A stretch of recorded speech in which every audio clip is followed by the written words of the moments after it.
नोश करूंगा तो तुम्हारे बेटे का हक मारा जाएगा। आमिना का लाल किसी का हक मारने नहीं आया है, कमजोरों को सीने से लगाने आया है। सुभान अल्लाह। अभी हुजूर की पाल्यम की बात मैं बता रहा हूँ। हुजूर की जिंदगी ऐलाने नबुव्वत से पहले की जो जिंदगी है वो भी नमूना है। ये नहीं कि बाद की जिंदगी नमूना, नहीं, पहले की जिंदगी भी नमूना है। अभी हुजूर ने नबुव्वत का ऐलान थोड़ी किया था, वो बहुत ज्यादा बारिश हुई तो खाने काबा की जो इमारत थी वो मुतासिर हो गई, तो हजरे अस्वद जो था वो भी बहरहाल अपनी जगह से पानी के बहाव की वजह से वो जमीन पे आ गया। जब पानी का बहाव खत्म हुआ पानी, तो वो इमारत सब अच्छी खासी मुतासिर थी। तो मक्का वालों ने मशवरा किया कि भाई पाकीज़ा कमाई यानी हलाल कमाई इकट्ठा करो, दोबारा से तामीर करते हैं। अब वो तामीर करते करते जब इमारत उस जगह पहुंची जहां पे खाने अब हजरे अस्वद को रखना था। हजरे अस्वद समझते हैं जन्नती पत्थर है ये हजरे अबियस था। अस्वद मानी काला और हजर मानी पत्थर, ये जन्नती पत्थर है, जन्नत का याकूत है ये। वो तो गुनाह खींच खींच के खुद काला हो गया है, वरना ये जन्नती पत्थर है। इस पत्थर में अल्लाह ने ये तासीर रखी है कि इस्तिलाम करते वक्त, यानी जब इसको चूम करके खाने काबा का तवाफ शुरू होता है, भीड़ ज्यादा हो तो इस तरीके से हाथ दिखा देते और हाथों को यूं चूम लेते हैं, तो इसको इस्तिलाम कहते हैं। जो भी इसके करीब जाता है ना उसके गुनाहों को खींच लेता। अल्लाह ने ये ताकत दी है इस पत्थर, ये हजरे अस्वद कहलाता है। अब जब इसको रखने का नंबर आया, अब कबीले में मक्का में जितने भी कबाइल थे हर कोई चाह रहा था कि नहीं भाई ये तो हम करेंगे, एजाज की बात है, दूसरे का नंबर कैसे आएगा। तलवारें निकल आईं, वो खून में उंगलियां भिगोली उन्होंने। वो खून में उंगलियां भिगोना इस बात की निशानी होता था कि लड़ाई अब तगड़ी होगी। जैसे अपने इलाके में होती है ना, होती रहती है। अपने इलाके की सबसे बड़ी कमजोरी है ये लड़ाई वाला जो चैप्टर है। एक दूसरे की बर्दाश्त करने का मादा नहीं है हम लोगों में, सारे बदले हमें ही लेने हैं दुनिया में, यानी हम ही को इंतकाम लेना है। अरे अल्लाह पे भी छोड़ो, मुंतकिम हकीकी जात तो अल्लाह ही की है। दुनिया में आए कितने दिनों के लिए हैं हम। हुजूर ने तो ये फरमाया कि जो माफ कर दे वही बहादुर है। बेशक बेशक। इसलिए नजरअंदाज करना, माफ करना, छोड़ देना ये बेहतर होता है, वरना जिंदगियां बर्बाद होती हैं। तो ऐसी बड़ी भयंकर लड़ाई, खून में उंगलियां डुबोली उन लोगों ने, और कहने लगे कि भाई अब देखेंगे जिसकी ताकत ज्यादा होगी वो हजरे अस्वद को उठाएगा और दीवार पे वहां रखेगा जहां पे रखा जाना है। आज भी देखा होगा आपने, अगर जिसकी बाद में तामीर होती रही है मगर इसी जगह पर। अब बड़ा इख्तिलाफ हुआ, किश्तो खून की नौबत आ गई, तलवारें मियान से बाहर आ गईं। अब मेरे आका की हुस्न तदबीर देखो, सीरत तैयबा का ये रोशन पहलू देखो कि खिंची हुई तलवारें, बेनियाम हो चुकी तलवारें, लड़ाई बिल्कुल सर पे आ चुकी है। 3-4 दिन गुजर गए। रोजाना ये था कि हो क्या, बड़े बूढ़े सब परेशान है कि झगड़ा कैसे मिटाया जाए। अल्लाह अकबर। तो ये तजवीज पास हुई कि ऐसा करो, अब सुबह को जो सबसे पहले आएगा उसी की बात मानी जाएगी, वो जो कहेगा वो माना जाएगा। अगर वो खुद से उठा करके हजरे अस्वद को खाने काबा से नस्ब कर देगा तब उसकी मर्जी, और वो जो फैसला करेगा माना जाएगा। ये तजवीज पसंद हो गई, झगड़ा समाप्त हो गया, रुक गया। अब दूसरे दिन को सब इंतजार कर रहे हैं, हर कबीले के जिम्मेदारान चाह रहे हैं कि ये सआदत हमें मिले। वो पूरी रात सोए ही नहीं, सारे कबाइल के जिम्मेदारान और उनके जितने सरदार थे वो सब पूरी रात मुंतज़िर हैं कि हम पहले पहुंच जाएं हरम में। मगर अल्लाह की शान देखो, जब तक वो सारे लोग पहुंचे जाकर के देखा कि आमना के लाल वहीं पर तशरीफ फरमा है। सुभान अल्लाह। सबसे पहले वहां मेरे आका पहुंच गए, आमना के लाल पहुंच गए। सबने कहा कि भाई जो हुजूर फैसला कर देंगे। हुजूर को वो लोग सादिको अमीन कहते थे। अभी आका ने नबुव्वत का ऐलान नहीं किया है, मगर हुजूर की सीरत देखो। सबने कहा हुजूर आप जो फैसला करेंगे मानेंगे, ऐ मोहम्मद इब्ने अब्दुल्ला आपकी बात मानी जाएगी। तो मेरे आका ने तने तनहा हजरे अस्वद को नहीं उठाया, ऐसा नहीं किया कि अपने बनु हाशिम के जिम्मेदारान को बुला लिया हो।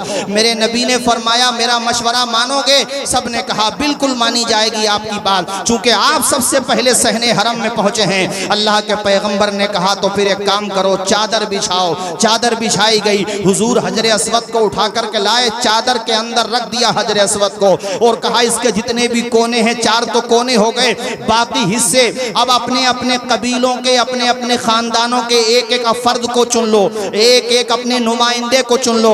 हर कबीले ने कहा क्या शानदार तजवीज निकाली है, अल्लाह अकबर। सबने अपना अपना, यानी बनु उमैया ने भी चुन लिया, कबीले बनु तमीम के लोगों ने भी चुन लिया, बनु हाशिम ने भी चुन लिया, जितने भी कबाइल वहां रहते थे सब ने अपना अपना एक सरदार चुन लिया। हुजूर ने कहा सारे लोग आ जाओ, इस चादर को हाथ लगा दो, अरे सबका दिल भी रह जाएगा और खाने काबा से हजरे अस्वद भी लगेगा। सुभान अल्लाह। नारे तकबीर, नारे रिसालत, उलमाए अहले सुन्नत, सीरत मुस्तफ़ा, अल्लामा तौसीफ रज़ा मिसबाही। मेरे साथियों, ये मेरे आका की सीरत है, बेमिसाल सीरत है। और जब हुजूर पर पहली वही आई, कितनी उम्र थी हुजूर की? ऊंचा बोलिए जोर से, कितनी उम्र थी? 40 साल। बोलिए ना, आवाज आए, कितनी उम्र थी? 40। अच्छा 40 साल। हुजूर की शादी को हो चुके हैं 15 साल। कितने साल हो चुके हैं? अब शादी के हवाले से भी हुजूर की सीरत देखो, अभी नबुव्वत का ऐलान नहीं किया, 25 साल की उम्र है। अल्लाह अकबर। रिश्तों की लाइन लगी हुई है, बड़े से बड़े कबाइल से रिश्ते आ रहे हैं। सब मुतमन्नी है कि अब्दुल मुत्तलिब के पोते, सरदार कुरैश के पोते मोहम्मद इब्न अब्दुल्लाह की शादी हमारे घर में हो जाए, सब चाहते हैं। लेकिन मेरे आका ने, अल्लाह अकबर, किसको एजाज बख्शा? जो 2 मरतबा बेवा हो चुकी थी, हजरत खदीजतुल कुबरा को ये एजाज। सुभान। 15 साल निकाह में रह चुकी हैं। बाहर के लोग मान लेते हैं, मगर घर में बीवियां, चूंकि वो जाहिर है अपने शौहरों की कमजोरियां भी जानती हैं। एक फ्रांसीसी मुहक्किक ने कहा था कि बीवी अगर किसी शौहर को तस्लीम कर ले और उसकी सदाकत की, उसकी ईमानदारी की, अमानतदारी की गवाही दे दे, तो ये इस बात की अलामत होती है कि बंदा वाकई में बहुत अच्छा है। अब जरा देखो, हुजूर को जब पहली वही आई तो आप घर पे आए और आकर के कहा खतीजा मुझे चादर उड़ाओ, चादर उड़ाओ। हुजूर को पसीना भी था और मुबारक पसीने के मोती की तरह कतरे भी टपक रहे थे। तो देखो वो हजरत खतीजतुल कुबरा, क्या शान है, अल्लाह अकबर। कहा मेरे सरताज ला युखज़ीक अल्लाह, अल्लाह आपको रुसवा नहीं करेगा, क्योंकि आप यतीमों को सहारा देते हैं, आप बेवाओं का आसरा हैं, जिनका कोई बोझ नहीं उठाता, आप खुद बोझ उठाते, मंजिल तक पहुंचा करके आते हैं, मेहमान नवाजी करते हैं, कमजोरों को सहारा देते हैं, गरीबों को खाना खिलाते हैं। ये कौन गवाही दे रही हैं? बोलो, आपकी ज़ौजा हजरत खतीजतुल कुबरा। मेरे आका की सीरत आप देखते चलो। हाँ, ये सवाल जरूर पैदा होता है कि आखिर क्या वजह है हुजूर ने 40 साल के बाद, 40 साल के बाद नबुव्वत का ऐलान क्यों किया? तो इसका जवाब ये है, मशीयत खुदाबंदी ये थी महबूब, 40 साल तक कुरान बन के दिखा दो और 40 साल के बाद कुरान पढ़ के सुना दो। सुभान अल्लाह अकबर। अब सुनो मेरे साथियों, आका की सीरत देखते जाओ, आप हैरत में पड़ जाओगे। ये बात है हिजरत से 19 महीने बाद की, 19 महीने बाद, रमजान की बात है और हफ्ते का दिन है। नबी के सहाबा बद्र के मैदान की तरफ जाने की तैयारी कर रहे हैं, चूंकि कुफार के बारे में था कि वो बद्र के पास पहुंच चुके हैं और मदीने पे चढ़ाई करने के लिए आ रहे हैं। तो हुजूर ने कहा कि अब तो चलना ही है। वो तवील दास्तान है जंग बद्र की, उस तरफ नहीं जाता, मुझे हुजूर की सीरत का यह हिस्सा बयान करना कि हुजूर किस तरह से अदलो इंसाफ करते हैं और कैसे बराबरी कायम करते हैं समाज में। मेरे हुजूर ने कहा कि सवारियां कितनी हैं? गुलामों ने अर्ज किया, हुजूर एक घोड़ा है और 80 ऊंट हैं। देख रहे हो कैसे लोग थे वो उधर, मतलब सवारियां ही सवारियां हैं। 1000 का लश्करे जर्रार है, नाचने वाले, गाने वाले, तमाशा करने वाले, और कितना मालो दौलत वो लोग लेकर के आए। इधर गुर्बत का आलम यह है कि सिर्फ एक ऊंट है, यानी सिर्फ एक घोड़ा है और 80 ऊंट हैं, मगर जज्बा अल्लाह अल्लाह। हुजूर ने जब कहा था मेरे सहाबा बताओ, मक्का वाले हम पे चढ़ाई करने आए हैं, हमें क्या करना चाहिए, मैं तुमसे मशवरा करना चाहता हूँ। मेरे आका ने अपने अमल से ये साबित करके दिखा दिया, बड़ों को चाहिए कि वो छोटों से मशवरा कर लिया करे। हालांकि हुजूर को मशवरे की जरूरत नहीं थी, अपने उम्मतियों को सबक सिखा रहे थे। एक एक दीवाना खड़ा हो गया, वो जानिसार साहबा जिनके पास लड़ने को तलवारें तक नहीं थी, वो तलवारें जो कई कई जगह से से टूटी हुई थी, कमाने भी सलीके की नहीं थी। उन सहाबा ने कहा था या रसूल अल्लाह, मक्का वालों को भरोसा है हथियार पर, हमें भरोसा है कुव्वते परवरदिगार पर। अल्लाह अल्लाह, ऐ मेरे आका, अगर वो मक्का से हम पे हमला करने आते हैं तो आने दो आका, कोई बात नहीं। गुलामाने मोहम्मद जान देने से नहीं डरते, गुलामाने मोहम्मद जान देने से नहीं डरते। ये सर रह जाए या कट जाए कुछ परवाह नहीं करते। अल्लाह अल्लाह, जानिसार सहाबा, जज्बा देखो, हौसला देखो। किसी ने कहा आका मदीने ही में आने दो, यहीं पर मारेंगे। किसी ने कहा आका नहीं, वहीं पे चलते जहां उनका जी चाहे वहां पे लड़े। हम तो मक्का में नहीं गए हमला करने, अपना वतन छोड़ के आ गए, मगर यहाँ पर भी वो हमें मिटाने की नियत से आए। आका हम उनके दांत खट्टे कर देंगे। मेरे आका आप हुक्म तो फरमाइए, नबी का हुक्म हो तो फांद जाएं हम समंदर में, नबी का हुक्म हो तो फांद जाएं हम समंदर में, जहां को महव कर दें नारे अल्लाह अकबर में। वाह वाह वाह, सुभान अल्लाह। अल्लाह अल्लाह, सिर्फ 80 ऊंट और अफराद कितने? 313। एक रिवायत में 315 और 80 ऊंट, एक घोड़ा। अब मेरे आका का इंसाफ देखो, हुजूर ने ऐसा नहीं किया कि जिनके पास सवारियां नहीं है वो पैदल चले, नहीं। हुजूर ने कहा भाई जिनके पास सवारियां हैं वो अपने 2 साथियों को एडजस्ट करें, यानी एक ऊंट सवार 3 एक साथ नहीं बैठे, बारी बारी से बैठे, सबका नंबर आता रहे। अब तुम्हें सुन के ताज्जुब होगा, और ए दुनिया वालों देखो मेरे आका की सीरत तैयबा। तुम बातें करते हो हुजूर के किरदार कुशी के हवाले से, बकवास करते रहते हो। अरे हमारे आका की जीवनी पढ़ के तो देखो, अपने तो अपने बेगानों ने भी मेरे आका की जीवनी पढ़ी, आका की जिंदगी पढ़ी तो खुदा की कसम तस्लीम किया है। आज भी मौजूद है शंकराचार्य स्वामी लक्ष्मी जी, जीवित हैं, उनकी अभी मृत्यु नहीं हुई है। मुंबई की सरजमीन पर तकरीर करते हुए उन्होंने कहा था कि मैंने मोहम्मद इब्ने अब्दुल्ला की जब सीरत को पढ़ा,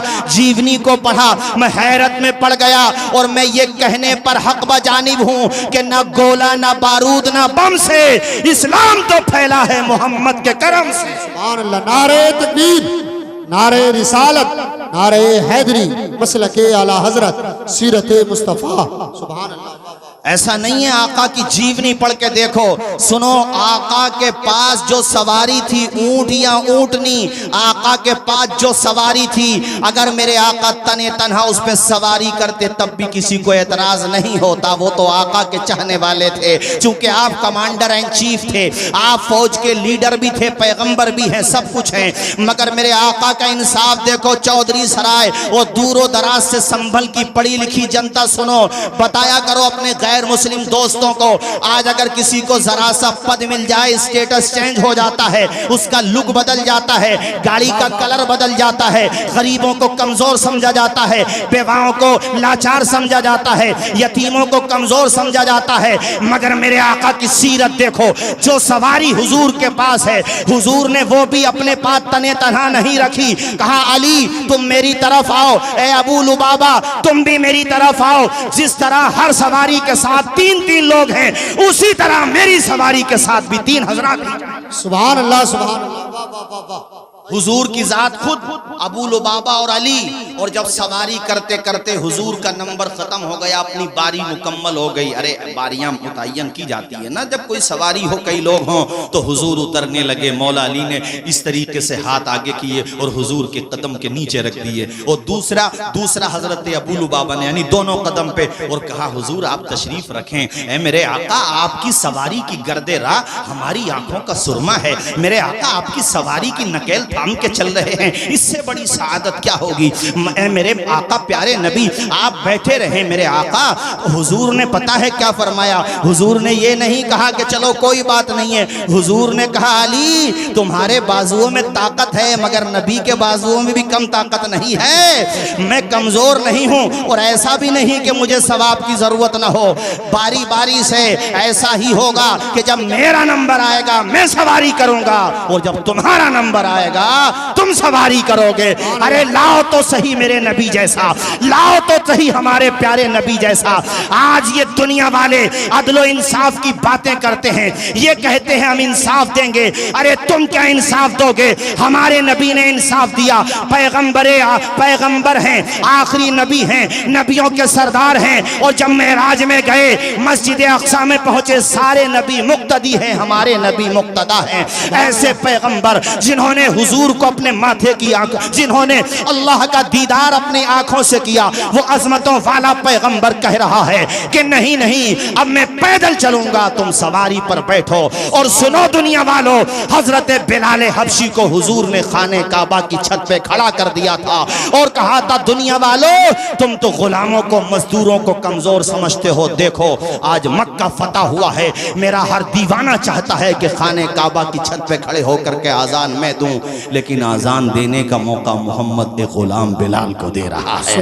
हजरत बिलाल खाने काबा की छत पे खड़े हो गए, आंखों में आंसू आ गए। आका, ये वही मक्का है जहां मुझे कोड़े मारे जाते थे, मेरे बदन से चर्बी निकलती होती थी, मुझे घसीटा जाता था, मगर आका आज आपके दामने करम से ये फैजान मिला है कि खाने काबा की छत पे खड़ा कर दिया गया है।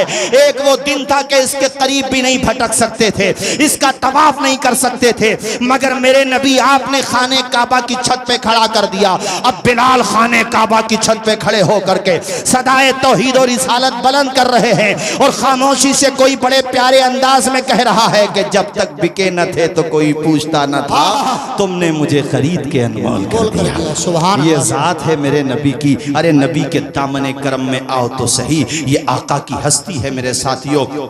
आज इंसाफ दे, वो एक कबीले की, मुनावरार साहब एक मालदार कबीला था मक्का में, उस कबीले की एक औरत ने चोरी कर ली। ये बुखारी और सिहाह सित्ता में बहुत सी कुतुब में और भी कुतुब में ये हदीस मौजूद है और सही सनद की हदीस शरीफ है। चोरी कर ली तो हुजूर से ये कहा गया कि हुजूर ये बड़े कबीले की औरत है, ऐसा करें इसकी सज़ा माफ़ कर दें।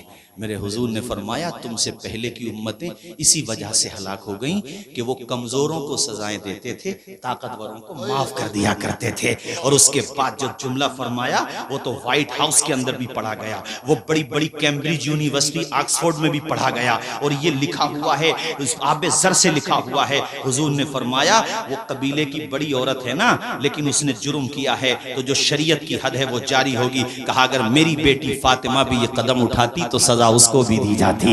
ये इस्लाम है। आज कानून की बात बहुत होती है मगर मोटी मछलियां निकल जाती हैं, कमजोरों को सजाएं दी जाती हैं मियाँ। आज देखा ये जा रहा है कि रिश्वत के बलबूते पर बड़े बड़े मोटे लोग निकल के साफ जाते हैं। अरे इंसाफ सीखना है तो मेरे नबी की चौखट पे आ जाओ, और ये वही चौखट है जिस चौखट से फैजान पाया तो हजरत उमर का इंसाफ पूरी दुनिया में छाता हुआ चला गया। ऐसा इंसाफ दिया, ये दुनिया वाले इंसाफ देंगे। आका की जीवनी को जब डॉक्टर माइकल हार्ट ने पढ़ा था, उसने 100 शख्सियात पर एक किताब लिखी है, यानी दुनिया की बड़े बड़ी प्रभावशाली शख्सियतों को जमा किया, उनमें से 100 लोगों का इंतखाब किया और किताब का नाम रखा दी 100। उस किताब के अंदर मेरे साथियों, हालांकि वो मजहबन यानी रिलीजियस एतबार से ईसाई है, वो ये कहता है मेरी चॉइस ये है कि मैं दुनिया के 100 लोगों को दिखाऊं कि देखो ये 100 लोग हैं जिन्होंने समाज पे बड़ा असर डाला है, मगर उन 100 लोगों में नंबरिंग जब करना थी, तरतीब जब करना थी, यानी पहले के 10 नंबर के अंदर कौन रहे, 20 के अंदर कौन रहे, 40 के अंदर कौन रहे और सबसे पहले नंबर पर कौन रहे, वो कहता है मैं बड़ा शशोपंज में था, आखिर पहले नंबर पे किसको रखूं कि पूरी दुनिया में जिसका पहला नंबर है, आदम से लेकर ईसा रूहुल्लाह तक और ईसा रूहुल्लाह से लेकर आज तक और आज से लेकर कयामत तक सबसे बुलंद शख्सियत, सबसे बासर शख्सियत कौन है,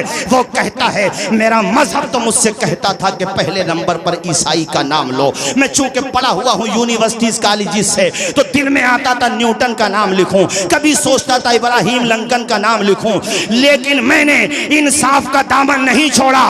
उस किताब का आगाज किया तो पहले नंबर पर मुसलमानों के पैगंबर मोहम्मद का नाम लिखा और मैंने कहा कि पूरी दुनिया में अगर कोई सबसे ज्यादा बाअसर शख्सियत है, नंबर 1 शख्सियत है तो मोहम्मद अरबी की शख्सियत शख्सियत है। पढ़ो चौधरी सराय वालों मेरे साथ झूम करके, सबसे आला वो आला हमारा नबी, हाथ उठा के पढ़ो, सबसे आला वो आला, सबसे बाला वो बाला हमारा नबी। कर्नो बदली रसूलों की होती रही, चांद बदली का निकला हमारा नबी। खल्क से औलिया, औलिया से रसूल, और रसूलों से आला हमारा नबी। गमजदों को रजा मुज्दा दीजिए के है बेकसों का सहारा हमारा नबी। आओ बात आगे बढ़ाऊं और सुनो साथियों तवज्जो के साथ। अल्लामा बिलाल ज़ूरी ने अंसाबुल अशराफ के अंदर ये बात लिखी थी जो मैंने बताई है आपको। हुजूर जब जा रहे थे जंगे बद्र की तरफ तो मेरे आका ने यानी सवारी के अंदर भी किस तरह से इंसाफ फरमाया। और सुनो एक बात और मुझे याद आती है, मैं बताता हूँ।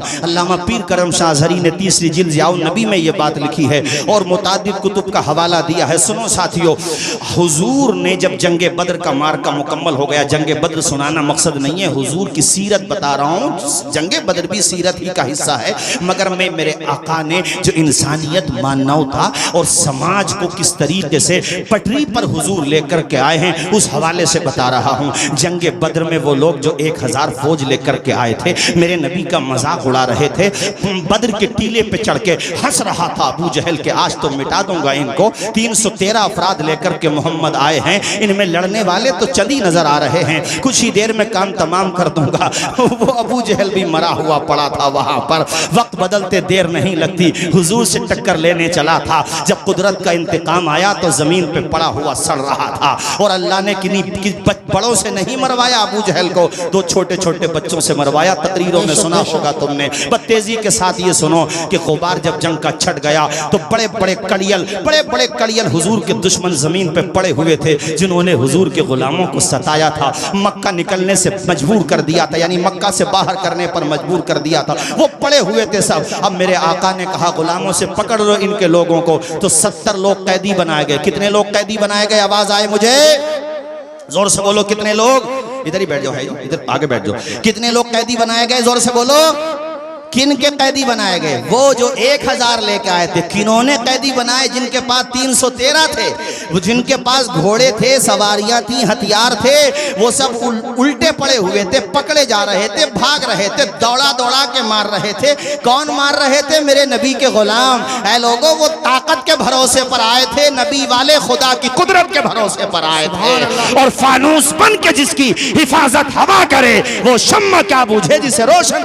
सुभान अल्लाह, नारे तकबीर। सुनो कारी जगम साहब, सुनो, ये मेरे आका की सीरत का चैप्टर भी देखते चलो। मेरे आका ने कहा गिरफ्तार करो। अब गिरफ्तारियां जब हो रही हैं तो वो उनमें एक बंदा है जिसका नाम है अबू अजीज, और ये हजरत मुसअब बिन उमैर का भाई है। मुसअब बिन उमैर हुजूर के सहाबी हैं। उनकी नजर पड़ गई कि मेरे भाई को, एक अंसारी काब नाम था उनका, वो गिरफ्तार कर रहे हैं, बाजू बांध रहे। तो करीब में गए, कहा काब जरा मजबूती से बाजू बांधना। तो अबू अजीज कहते हो भाई तू मुझे बचाएगा नहीं। कहा इन्नहु अखी दूनका, वो मेरा भाई है, तू मेरा भाई नहीं है। जो मेरे नबी का नहीं वो मेरा भाई कैसा? टाइट करके बांध। और कहा बांध ले, चूंकि इसकी माँ बहुत मालदार है। कारी शाही साहब माशाल्लाह। कहा इसकी माँ बहुत मालदार है, चूंकि वो भी उसी माँ के बेटे हैं। कहा बहुत मालदार है, मक्का में बड़ी दौलत है इसके पास, सबसे ज्यादा फिदिया लेना तब जाकर के छोड़ना। पहले जेलें नहीं होती थी, कैदी बनाया जाता था, पैसे लिए जाते थे तब छोड़ा जाता था। कहा कैदी बना लो और छोड़ना नहीं। अब अबू अजीज की दास्तान सुनो। अबू अजीज खुद से बयान करते हैं कि जब मैं मक्का पहुंचा, यानी माफ कीजिएगा मदीने शरीफ की बात है ये। कहा जब मैं मदीने शरीफ पहुंचा तो प्यारे नबी ने सारे सहाबा को जमा किया और कहा फतह मुबारक हो, अल्लाह ने हमें कामयाबी दी, बद्र के टीले पे इस्लाम का परचम लहराया। अब सुनो, ये जितने कैदी हैं ना, ये कैदी तुम रखो, ये कैदी तुम रखो, ये कैदी आप अपने पास रखो। और मेरे हुजूर ने कहा देखो ये कैदी हैं, इनके साथ अच्छा सलूक करना, जैसा खाना खाओ वैसा खाना खिलाना, बल्कि इनको अच्छा खाना खिलाना। किनको हुजूर खाना खिला रहे हैं? जो हुजूर को कत्ल करने के इरादे से आए थे। और दुनिया वालों, आका की सीरत तो पढ़ो। आज तो दुश्मनों को अगर जेल में डाल दिया जाए तो जिंदगी के लिए तरसा दिया जाता है, मगर मेरे आका की जीवनी देखो। ओ यार, आका की सीरत पढ़ो। मैं कारी लईक साहब को मुबारकबाद पेश करूंगा, उन्होंने मुझे उन्वान दिया। काश तमाम जलसे अभी मुआवरार साहब भी मुझे उन्वान दे रहे थे, वो जो उन्वान दिया है वो उस पर वही तकरीर होगी इंशाअल्लाह 23 तारीख में। में। काश तमाम जलसों में अनावीन के तहत जलसे होने लगे तो पब्लिक को बहुत मैटर भी मिल जाएगा और काफ़ी मालूमात भी हो जाएगी और खुतबा हजरात भी थोड़ी मेहनत बढ़ा देंगे। सुनो साथियों, मेरे आका की सीरत का ये हिस्सा भी सुनते चलो। आका ने कहा ये तुम अपने पास रखो, ये तुम अपने पास रखो। अबू अजीज मुसअब बिन उमैर के भाई कहते हैं मुझे जिस अंसारी के हवाले किया, अंसारी मतलब अंसारी सहाबी मदीने शरीफ के रहने वाले, उनसे कहा कि अच्छा सलूक करना। अबू अजीज़ कहते हैं खुदा की कसम मेरे आका के सहाबा का मैंने किरदार देखा ना, दिल तो मेरा तभी मुसलमान हो गया था, ऐलान करना बाकी था। चूंकि वो लोग खुद तो चंद खजूरों पे गुजर बसर करते थे, इमरान भाई कहते हैं चंद खजूरों पे गुजर बसर करते थे, लेकिन मुझे ताज़ा ताज़ा रोटी बना करके दिया करते थे। कैसी सीरत है हमारे नबी की। अबू अजीज़ कहते हैं मेरा दिल इतना अच्छा। बाद में फिर अबू अजीज़ भी मुसलमान हो गए थे और मुसअब बिन उमैर ने जो बात कही थी ना कि इसकी माँ बहुत मालदार है, सबसे ज्यादा फिदिया इन्हीं की माँ ने दिया था रिहा करने के लिए। अल्लाह अकबर, कैसी सीरत है। अच्छा माशाल्लाह मौलाना आरिफ साहब अल्लाह सलामत रखे, आप उलमाए किराम भी रहा करो स्टेजों पर ताकि स्टेजों की अहमियत बरकरार रहे। और हजरात ये बड़े जिम्मेदार लोग बैठे हैं यहाँ पर, अगर एक लफ्ज भी इधर से उधर होगा तो रियायत नहीं होगी और ऐसा होना भी चाहिए। ऐ मेरे अजीज साथियों, ये मेरे आका की सीरत तैयबा के रोशन पहलू हैं, अपनी निगाहों के सामने रखो। और वही बद्र में आए हुए लोग, एक जमाना वो आया कि कितनी बड़ी तादाद थी कि अल्लाह ताला ने उनको इस्लाम से मुशर्रफ कर दिया था। जरा झूम के बोलो। आखिरी बात, तकरीर खत्म, चूंकि प्रोग्राम अभी और भी होना है। हुजूर जब हिजरत करके आ रहे थे ना, कहाँ से बोलो? मक्का से। ऊंचा बोलो, कहाँ से? माशाल्लाह देखो पढ़े लिखे लोगों की बात होती है, कितने सुकून के साथ सुन रहे हैं, अल्लाह सलामत रखे। और मेरे ख्याल से एक बात आपके जहन में भी आ रही है, कुतुब सीयर में मुत्तफ़क़ा तौर पे ये वाक़या मिलता है। तो जब हुजूर आ रहे थे तो हुजूर ने कहा मैं खाने काबा का तवाफ़ कर लेता हूँ। उस वक़्त खाने काबा के पास एक बंदा खड़ा था, वो उस वक़्त मुसलमान नहीं हुए थे, उनका नाम था उस्मान बिन तलहा। बोलो क्या नाम था? ऊंचा बोलो ना यार, याद रखो, तकरीर सुना करो तो याद भी क्या करो। उस्मान बिन तलहा। हुजूर ने कहा जरा मुझे खाने काबा की चाबी दे दे, मैं अंदर जाके इबादत करना चाहता हूँ, आज मुझसे काबा छूट रहा, मेरा वतन कि कितना कैसी रिक्कत तारी होगी। हम लोग मदरसों में पढ़ने जाते थे तो ईद पे गए तो अब बाद में तो नहीं, लेकिन शुरू में तो घर छोड़ना आसान नहीं होता, और हुजूर से वतन छूट रहा है। हाय हाय, हुजूर ने जब मक्का शरीफ छोड़ा था ना, तो हुजूर ने एक टीले पे खड़े होकर मक्का को यूं हसरत भरी निगाहों से देखा था और कहा था मेरे शहर के लोग अगर मुझे परेशान नहीं करते, मक्का में तुझे छोड़ के कभी नहीं जाता। तेरे अंदर खाने काबा है, सफा मरवा है, कभी छोड़ के नहीं जाता। मगर मेरे हुजूर देखो आए किस शान के साथ आए, वो बताऊंगा, ये सुनो पहले। हुजूर ने कहा उस्मान मुझे चाबी दे दे और मैं तवाफ करूं, अंदर जाके इबादत करूं काबे में, फिर मैं चला जाऊंगा। तो उस्मान उस वक्त दाखिल इस्लाम नहीं हुए थे, वो उसी ग्रुप में थे, दूसरे वाले ग्रुप में, निगेटिव ग्रुप में कह लो। हुजूर से उस्मान कहने लगा कि नहीं, हम आपको चाबी क्यों दे भाई, आपसे हमारी लड़ाई किस बात की है भाई, हम तो नहीं देंगे आपको चाबी। तो मेरे हुजूर ने कहा उस्मान सुनो मेरी तरफ देखो जरा तवज्जो के साथ, बैठो भाई साबरी साहब माशाल्लाह, आखिर में आते हो हमेशा जब हमारी तकरीर खत्म हो जाती है। अब सुनो ध्यान से, जो बाकी है वो इन लोगों से सुन लेना, इंशाल्लाह ये आपको बता देंगे। और हमारे हाफिज़ अब्दुल सलाम अल्लाह ताला सेहत व सलामती अता फरमाए, बड़े अच्छे नातख़्वाह हैं और आज भी हैं माशाल्लाह, अल्लाह उनको सेहत व तंदुरुस्ती, मेरे वालिद साहब के बड़े करीब दोस्तों में हैं। और मैं हाफिज़ अब्दुल सलाम साहब से मुझे, और यहाँ पे जितने भी लोग हैं, जैसे कि अभी जैगम कह रहे थे, हम तो पढ़े हैं भाई चौधरी सराय में, तो जहाँ आदमी पढ़ता है वहाँ की मोहब्बत कैसे ख़त्म हो सकती है। उस्मान देख चाबी मुझे दे दे, मैं नमाज। उस्मान ने कहा नहीं, हम आपको, आपसे तो हमारा झगड़ा है ही। तो मेरे हुजूर ने कहा उस्मान देख तू मुझे चाबी नहीं दे रहा ना खाने काबा की, रोते हुए कहा, लेकिन एक दिन वो आएगा कि खाने काबा की चाबी तू खुद मुझे अपने हाथ से देगा। सुभान अल्लाह। नहीं बोलोगे जोर से और ऊंचा नहीं बोलोगे? एक दिन वो आएगा कि खाने काबा की चाबी तू खुद मेरी बारगाह यानी मुझे पेश करेगा। तो उस्मान हंसने लगा, कहा उस वक्त क्या हम मर जाएंगे? ये मक्का वालों की ताकत डाउन हो जाएगी? अरे तुम चंद तो लोग हो और तुम कह रहे हो कि हम तुम्हें चाबी देंगे। हुजूर ने कहा हाँ उस्मान वो दिन आएगा, फकत इशारे में सबकी नजात होके रही, तुम्हारे मुंह से जो निकली वो बात होके रही, जो शब को कह दिया दिन है तो दिन निकल आया, जो दिन को कह दिया शब है तो रात होके रही। वो दिन आया, मक्का फतह हुआ, वो शहर जहाँ से आपको निकाला गया हो, आपके लोगों को मारा गया हो, जब आप उसे फतह करोगे किश्तों के पुश्ते लगा दोगे, खून बहा दोगे। लेकिन मेरे नबी ने जब मक्का फतह किया, खुदा की कसम किसी को तलवार की एक धार तक नहीं मारी गई, इल्ला ये कि वो जो बहुत शरीर किस्म के लोग थे उनके इस्तिस्ना के साथ। लेकिन मेरे आका ने आम ऐलान कर दिया, माफी का आम ऐलान कर दिया। अब वो लाइन में वही उस्मान बिन तलहा, अब तो कई साल गुजर गए थे ना, वही उस्मान बिन तलहा लाइन में खड़े। हुजूर की नजर पड़ी उस्मान पर, इससे पहले कि मेरे आका लबकुशा होते उस्मान चाबी लेके हुजूर की बारगाह में हाजिर। सुभान अल्लाह। आंखों में आंसू में कहा, हुजूर आपकी बात सच्ची हुई और मैं मान गया कि आप अल्लाह के आखिरी पैगंबर हैं। हुजूर मुझे भी कलमा पढ़ा दीजिए, मुसलमान बना दीजिए। हुजूर ने कहा उस्मान ला चाबी दे। उसके बाद मेरे आका ने इस तरह से नजर की सबकी तरफ, हुजूर ने कहा मैं खाने काबा का मुतवल्ली बनाना चाहता हूँ। कौन था जो नहीं चाह रहा होगा खाने काबा का मुतवल्ली बनना? बोलो कौन होगा जो नहीं चाह रहा होगा खाने काबा की चाबी हमें मिल जाए। लेकिन मेरे आका ने इस तरह निगाह की, का उस्मान इधर आ, इधर आ, तूने तो मुझे चाबी नहीं दी थी ना, देख आज मैं तुझे फिर से खाने काबा का मुतवल्ली बना रहा हूँ। और सुन, आज मैं तुझे चाबी दे रहा हूँ, कयामत तक तेरी नस्ल से कोई चाबी वापस नहीं ले पाएगा। जरा झूम के बोलो ना यार सुभान अल्लाह, और मचल के बोलो, और जोर से बोलो। जिनको कोई पूछता न था वो भी लाजवाब हो गए, जिनको कोई पूछता न था वो भी लाजवाब हो गए, जिनको कोई पूछता न था वो भी लाजवाब हो गए।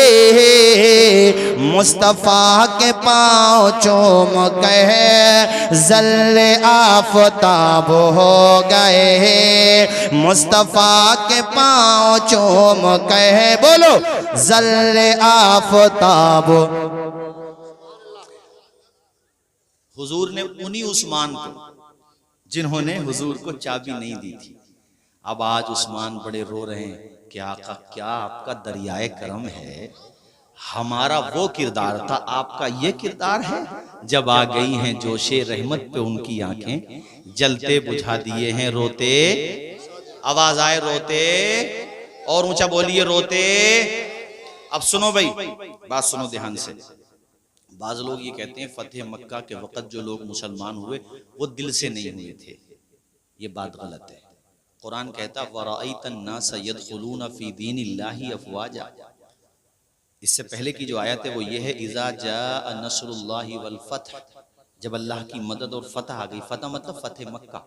अब लोगों को देखो कि वो फौज दर फौज इस्लाम में दाखिल हो रहे हैं, अल्लाह कह रहा है इस्लाम में दाखिल हो रहे हैं। लेकिन बाज़ लोग कहते हैं वो फतेह मक्का के वक़्त जो मोमिन हुए थे वो मुसलमान नहीं थे, मुनाफिक थे। इसी वजह से ये रिफ्ज वाला अकीदा फैला, राफजियत वाला, वो उनको मुसलमान नहीं मानते। वो कहते हैं वो तो डर के मुसलमान हुए थे। यार वो डर के नहीं हुए थे, मेरे आका के अखलाक से मुतासिर होकर के मुसलमान। सुभान अल्लाह। वरना फिर इस सूरत का क्या जवाब है? अच्छा फिर सूरह हदीद पारा नंबर 27 की इस आयत का मतलब क्या होगा जो अल्लाह ने फरमाया है वकुल्लम वअदल्लाहुल हुस्ना। इससे पहले यह है कि फतेह मक्का से पहले जो ईमान लाए उनका रुतबा बड़ा है, जो बाद में ईमान लाए उनका रुतबा इनसे कम है, मगर सब के सब सहाबा जन्नती हैं। जोर से बोलो सब के सब सहाबा।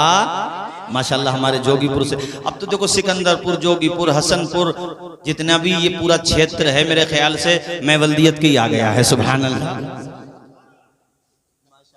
अल्लाह खुश रखे भाई, जज़ाए खैर अता फरमाए। मुझसे हमारे कई शागिर्द भी बैठे हुए कह रहे थे हज़रत वो अरबी के अशार पढ़ दें, फिर उस्मान भाई भी आ रहे हैं वो मैं पढ़ देता हूँ। और आज इन्होंने ये जो अमीनुल बरकात है हमारे इमरान भाई वगैरह, शमशाद वगैरह, इन्होंने एक काम बड़ा अच्छा किया। मौलाना आस मोहम्मद साहब के अभी सवाल होगा और जो सवाल का सही जवाब होगा उसको इनाम दिया जाएगा। और इन्होंने माशाल्लाह अंजुमन अमीनुल बरकात के हमारे अहबाब ने जितने बच्चे फारिग हो रहे हैं उनको भी तोहफे में किताबें दी हैं। सुभान अल्लाह। और चौधरी सराय वालों, मदरसा अहले सुन्नत, रज़ाए हसनैन हो, रज़ाए मुस्तफ़ा हो, जितने भी इदारे हों छोटे या बड़े, कभी तन्हाई में गुजरा करो वहाँ से। 11 महीने तक कुरान हाथ नहीं लगाते हमारे मुसलमान, सिर्फ रमज़ान में पढ़ते हैं। लेकिन उन बच्चों के पास से गुजरो, वो नमाज फजर के बाद कुरान पढ़ते हैं, जोहर के बाद कुरान पढ़ते हैं, असर के बाद कुरान, असर के बाद तो घूमने चले जाते हैं, मगर घूमने जाते हैं तो भी सबक ही जहन में रहता है।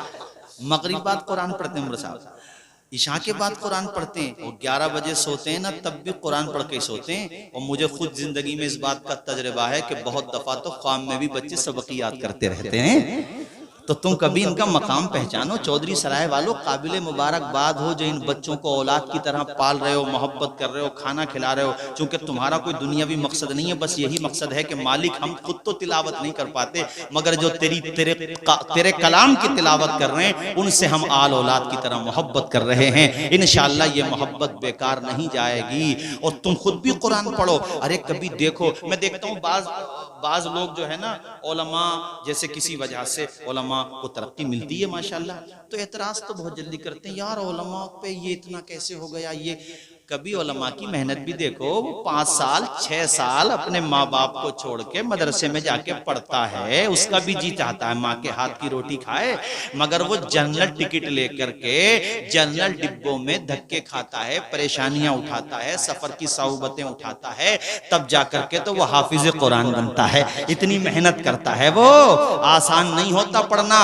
ये जो कहा जाता था ना लोहे के चने चबाना, खुदा की कसम लोहे के चने चबाना ही है। अभी मैं खड़ा कर दूं आप में से कुछ, बहुत सबको तो नहीं कहता, मगर बहुत कम लोग निकलेंगे जिन्हें नमाज मुकम्मल याद हो, फिर दुआए कनूत भी याद हो, आयतल कुर्सी भी याद हो, सूरतें याद हो, बहुत कम लोग।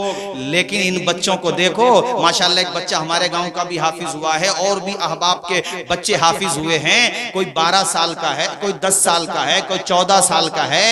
ये जरा जरा से बच्चे अलहम्द से लेकर वन्नास तक पूरे कुरान के हाफिज हैं। और अल्हम्दुलिल्लाह एक बैठक में कई तो ऐसे हैं जो पूरा कुरान शरीफ सुना सकते हैं अल्हम्दुलिल्लाह। और रमजान शरीफ में भी कुरान शरीफ सुनाना आसान नहीं होता है मेरे दोस्त। ये सुनाओ तो पता चले, सूरतों को भी याद रखना है, कहाँ छोड़ा था वो भी जहन में रखना है, कितनी रकतें हो गई वो भी जहन में रखना है। मैंने तो कुरान बहुत सुनाया है। चौधरी सराय में हमारे साबरी साहब बैठे हैं, ये मुझे लेकर के आए थे बगीची वाली मस्जिद में, और जनाबे वाला 5 साल यहाँ और 2 साल दाराशाह वाली मस्जिद में सुनाया, 7 साल संबल आपके चौधरी सराय में सुना, और हाँ 1 साल इसमें भी सुनाया था मदीना मस्जिद में भी।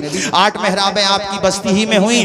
तो कुरान शरीफ सुनाना, तो कभी कभी हाफिजों को कुछ मुतशाबे लग जाएं तो बाहर आके एतराज मत किया करो, भाई कच्चा ही निकल रहा मौलाना साहब का, ये कच्चा नहीं निकल रहा, बड़े बूढ़ो अल्लाह तुम्हें सलामत रखे, मैं कोई ऐसी बात नहीं कह रहा, मगर ये सुनाओ तो पता चले। बहुत मुश्किल काम है कुरान शरीफ सुनाना। दुआएं दिया करो उन्हें जो कुरान शरीफ अपने सीने में महफूज किए हुए हैं। जरा जोर से बोलो। और मैं हुफ्फाज से भी अदब के साथ कहूंगा कि दुनिया वाले तुम्हें नजराना कम दें, तनख्वाह कम दें तो दिल थोड़ा मत किया करो। ये दुनिया है, कोई बात नहीं, रिस्पेक्ट नहीं दे रहे, मगर तुम्हें कुदरत ने जो इनाम दिया है ना, पूरी दुनिया का खजाना एक पल्ले में रख दिया जाए तो अल्लाह की कसम तुम्हारे रुतबे को कहाँ पहुंच सकता है। तुम्हारे सीने में कुरान आबाद है।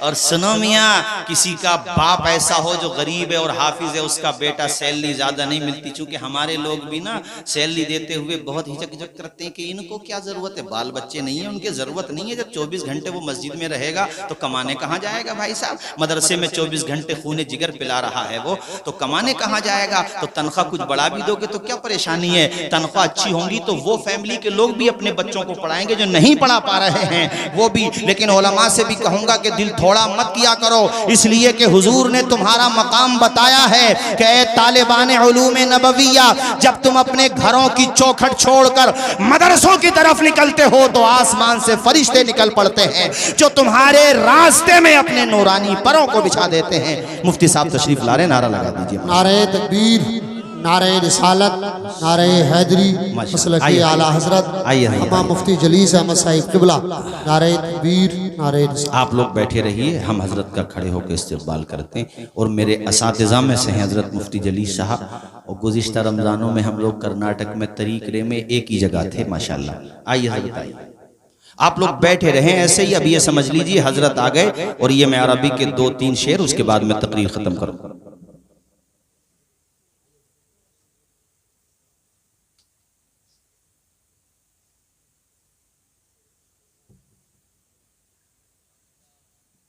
माशाअल्लाह, आप जिस इदारे में आज यहाँ पर दस्तारबंदी की ये नूरानी महफिल देख रहे हैं कारी लईक साहब का, अल्हम्दुलिल्लाह, इसमें कोई ये नहीं कि मुबालगा है बल्कि सच्ची बात है। पढ़ाने में, हिफ्ज़ व क़िराअत पढ़ाने में कारी साहब ने अपना एक नुमाया मकाम बनाया है बिला मुबालगा, क्योंकि हुफ़ाज़ और उलमा के बच्चे भी यहाँ पर पढ़ते हैं। अच्छा, कारी बदर आलम साहब, कारी बदर आलम साहब माशाअल्लाह ये बहुत अच्छे कारी हैं, और हज़रत मौलाना तालिब साहब क़िबला वो हमारे असातिज़ा में हैं माशाअल्लाह।